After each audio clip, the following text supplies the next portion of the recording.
When in the course of human events it becomes necessary for one people to dissolve the political bands which have connected them with another, and to assume among the powers of the earth the separate and equal station to which the laws of nature and of nature's God entitle them.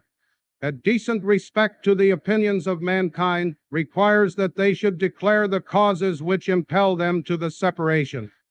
We hold these truths to be self-evident, that all men are created equal, that they are endowed by their Creator with certain unalienable rights, that among these are life, liberty, and the pursuit of happiness, that to secure these rights, governments are instituted among men, deriving their just powers from the consent of the governed, that whenever any form of government becomes destructive of these ends, it is the right of the people to alter or to abolish it, and to institute new government, laying its foundation on such principles and organizing its powers in such form as to them shall seem most likely to affect their safety and happiness.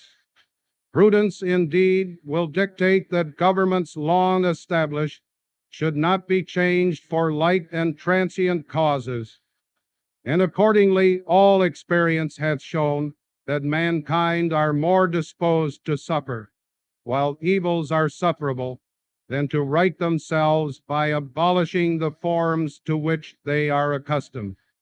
But when a long train of abuses and usurpations, pursuing invariably the same object, evinces a design to reduce them under absolute despotism, it is their right, it is their duty, to throw off such government, and to provide new guards for their future security. Such has been the patient sufferance of these colonies, and such is now the necessity which constrains them to alter their former systems of government. The history of the present King of Great Britain is a history of repeated injuries and usurpations, all having in direct object the establishment of an absolute tyranny over these states. To prove this, let facts be submitted to a candid world. He has refused his assent to laws the most wholesome and necessary for the public good. He has forbidden his governors to pass laws of immediate and pressing importance, unless suspended in their operation till his assent should be obtained. And when so suspended, he has utterly neglected to attend to them. He has refused to pass other laws for the accommodation of large districts of people, unless those people would relinquish the right of representation in the legislature, a right inestimable to them and formidable to tyrants only. He has called together legislative bodies at places unusual, uncomfortable, and distant from the depository of their public records, for the sole purpose of fatiguing them into compliance with his measures. He has dissolved representative houses repeatedly, for opposing with manly firmness his invasions on the rights of the people. He has refused for a long time after such dissolutions to cause others to be elected, whereby the legislative powers, incapable of annihilation, have returned to the people at large for their exercise, the state remaining in the meantime exposed to all the dangers of invasion from without and convulsions within. He has endeavored to prevent the population of these states, for that purpose obstructing the laws for naturalization of foreigners, refusing to pass others to encourage their migrations hither, and raising the conditions of new appropriations of lands. He has obstructed the administration of justice by refusing his assent to laws for establishing judiciary powers. He has made judges dependent on his will alone for the tenure of their offices and the amount and payment of their salaries. He has erected a multitude of new offices and sent hither swarms of officers to harass our people and eat out their substance.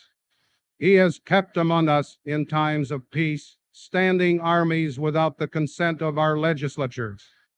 He has affected to render the military independent of and superior to the civil power.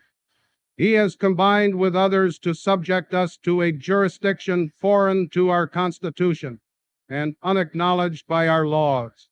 giving his assent to their acts of pretended legislation, or quartering large bodies of armed troops among us, or protecting them by a mock trial from punishment for any murders which they should commit on the inhabitants of these states, for cutting off our trade with all parts of the world, for imposing taxes on us without our consent, for depriving us in many cases of the benefits of trial by jury, for transporting us beyond seas to be tried for pretended offenses, for abolishing the free system of English laws in a neighboring province, establishing therein an arbitrary government, and enlarging its boundaries so as to render it at once an example and fit instrument for introducing the same absolute rule into these colonies, for taking away our charters, abolishing our most valuable laws, and altering fundamentally the forms of our governments,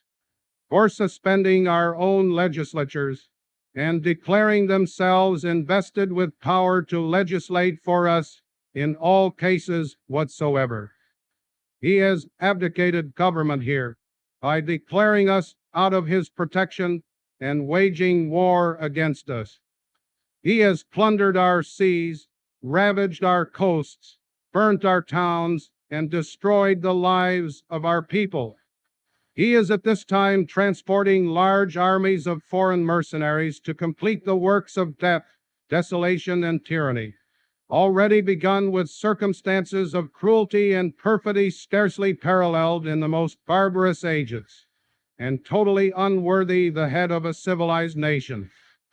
He has constrained our fellow citizens taken captive on the high seas to bear arms against their country, to become the executioners of their friends and brethren, or to fall themselves by their hands.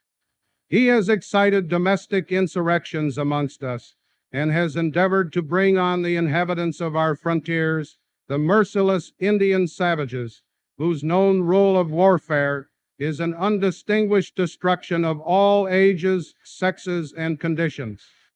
In every stage of these oppressions, we have petitioned for redress in the most humble terms. Our repeated petitions have been answered only by repeated injury. A prince whose character is thus marked by every act which may define a tyrant is unfit to be the ruler of a free people. Nor have we been wanting in attentions to our British brethren. We have warned them from time to time of attempts by their legislature to extend an unwarrantable jurisdiction over us. We have reminded them of the circumstances of our emigration and settlement here. We have appealed to their native justice and magnanimity, and we have conjured them by the ties of our common kindred to disavow these usurpations, which would inevitably interrupt our connections and correspondence. They too have been deaf to the voice of justice and of consanguinity. We must therefore acquiesce in the necessity which denounces our separation, and hold them, as we hold the rest of mankind, enemies in war, in peace friends.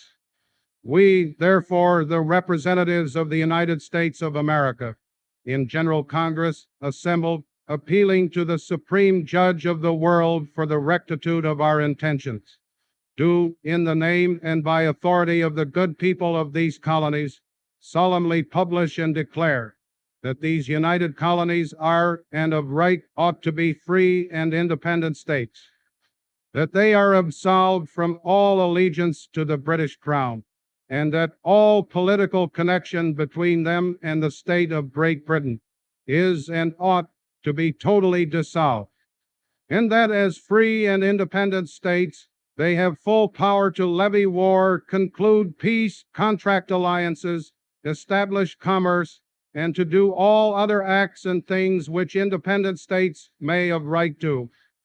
And for the support of this declaration, with a firm reliance on the protection of divine providence, we mutually pledge to each other our lives, our fortunes, and our sacred honor.